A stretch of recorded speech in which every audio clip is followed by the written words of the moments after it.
নমস্কার বন্ধুরা, আপনারা দেখছেন সরকারি সংবাদ ইউটিউব চ্যানেল। বন্ধুরা, রাশিয়া ও ইউক্রেনের যুদ্ধ হতে পারে পরমাণু বোমার লড়াই। হ্যাঁ বন্ধুরা, সব কিছুই আপনাদের পরিষ্কারভাবে বুঝিয়ে দেবো। তার আগে আসুন বন্ধুরা, এক নজরেই আমরা দেখে নেই রাশিয়া ও ইউক্রেনের নতুন নতুন আপডেটগুলি কী কী।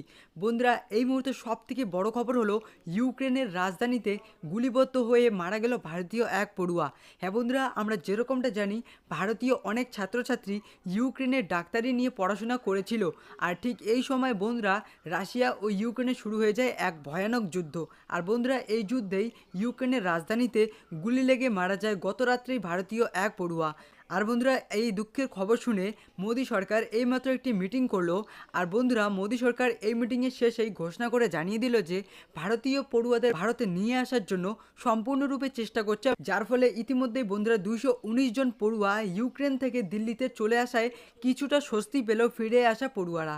এর সাথেই বন্ধুরা, রাশিয়া ও ইউক্রেনের যুদ্ধের ফলে 160টি স্কুল ধ্বংস হয়ে গেল ইউক্রেনের, জানিয়ে দিল ইউক্রেনের শিক্ষামন্ত্রী।